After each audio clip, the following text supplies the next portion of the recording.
अस्सलाम वालेकुम मेरे प्यारे बच्चों, आपको पता है हमने अभी लास्ट जो सवाल सॉल्व किया था वो था मैट्रिक्स इन्वर्जन मेथड और आज हम करने जा रहे हैं क्रैमर रूल। बहुत आसान तरीके से आपको समझाऊंगी। पहले जैसे आपको बता चुकी हूँ मैट्रिक्स क्या होते हैं।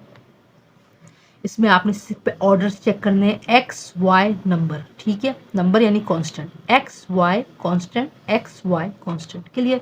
अब आपको क्या लिखना है, अब आपने सवाल रीराइट करना है जो आप खुद करेंगे, मैं नहीं करूँगी, ठीक है, क्योंकि मेरे पास जगह नहीं होती है। तो मैं यहाँ लिखूंगी सबसे पहले given system can be written in matrix form as given system can be written in matrix form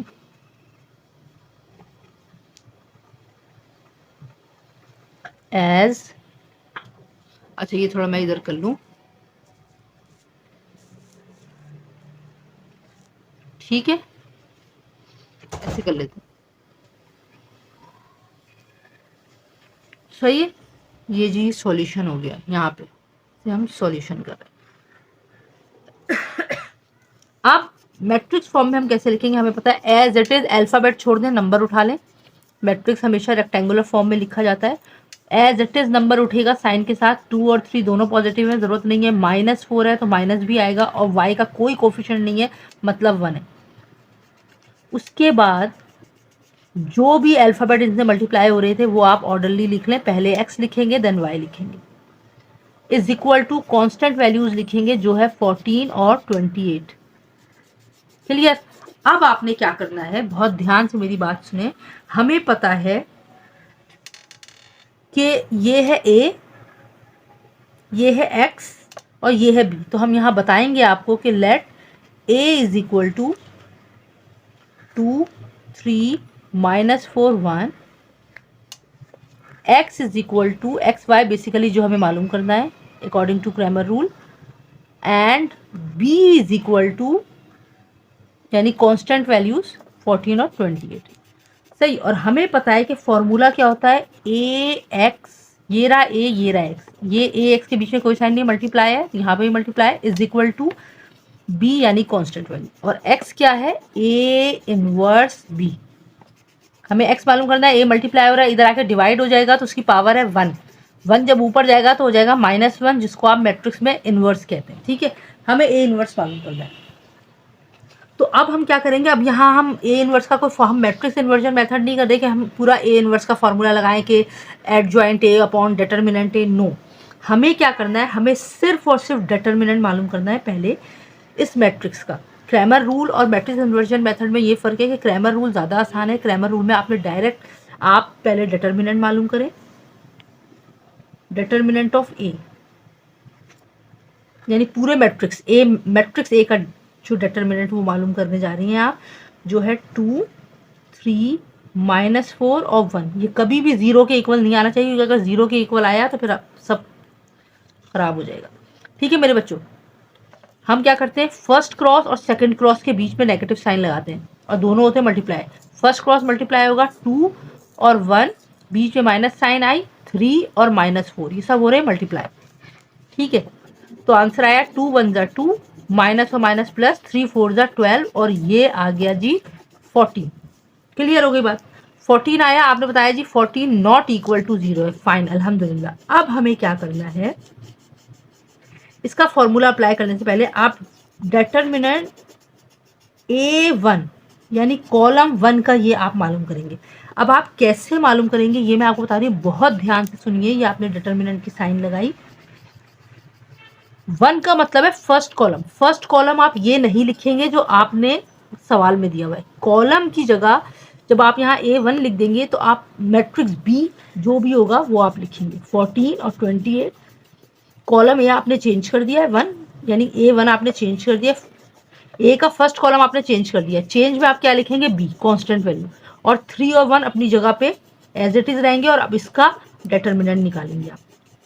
तो 14 और 1 मल्टीप्लाई होंगे, बीच में माइनस साइन होगी, और 3 और 28 मल्टीप्लाई होंगे, तो 14 1 ज़ा जी हो जाएंगे 14, और 3 8 ज़ा 24, 2 पर 3 ज़ा 6 7 8 84 हो जाएगा। जब मैं इसको माइनस करूँगी तो 4 में से 4 गए 0 और 8 में से 1 गए 70 और बड़े नंबर की साइन आ गई -70, ये भी नॉट इक्वल टू 0, अल्हम्दुलिल्लाह। सही। अब इस तरह हम मालूम करेंगे A2 यानी सेकंड कॉलम।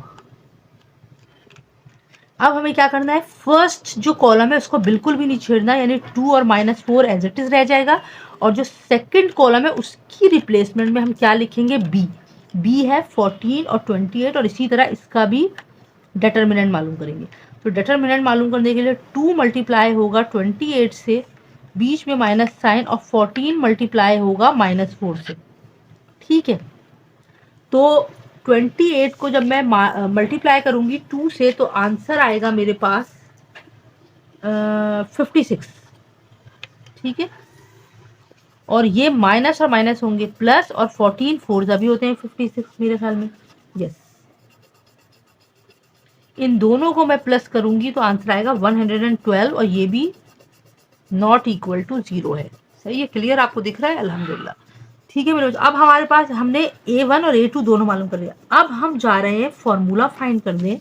एक तरफ x को फाइंड करने का फॉर्मूला और एक तरफ y को फाइंड करने का फॉर्मूला। तो बेहतर है कि मैं यहाँ एक लाइन ड्रॉ कर लूँ सेंटर में, ताकि कोई मुश्किल ना हो। ठीक है, तो x को मालूम करने का फॉर्मूला क्या है,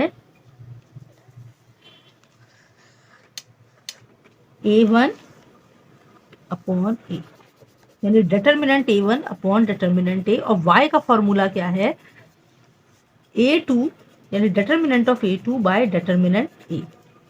ठीक है, यानी y बाद में आता है तो A2, x पहले आता है तो A1। क्लियर। अब हमें कुछ भी नहीं करना है, just put the value and get the answer. A1 क्या आया है, -70। डिटर्मिनेंट क्या आया था, 14। ठीक है, तो अगर मैं इसको कैंसिल करूं तो क्या आएगा, 14 5 जा मेरे ख्याल में 70। यस, 14 1 जा 14 5 जा 70। तो ये आ गया जी x is equal to -5। Clear. और y इज इक्वल टू 112। आप सिंपल कैलकुलेटर भी यूज कर सकते हैं, और डिटर्मिनेंट ए वही आएगा जो यहाँ है, यानी 14 का टेबल 14 5 70 14 8 जा 112। तो y आ गया आपके पास 8। क्लियर हो गई बात। आप यहां लिख सकते हैं कि x इज इक्वल टू -5 और y इज इक्वल टू 8। सही है, तो आप यहां लिख दें x is equal to XY, जो कि बराबर है, x है -5 और y है 8, और ये हो गया आपका आंसर। उम्मीद करती हूँ आपको ग्रामर रूल भी समझ में आया होगा। कैसे समझ में आया प्लीज़ मुझे ज़रूर बताइएगा, अपने फीडबैक से मुझे ज़रूर आगाह करें, और प्लीज़ इस चैनल के लिंक को सब्सक्राइब जारी समझ के शेयर कर दें, ताकि जिस हद तक हो सके बच्चे इससे फ़ायदा हासिल कर सकें। अपनी दुआ में मुझे ज़रूर याद रखिएगा। टिल देन अल्लाह हाफ़िज़।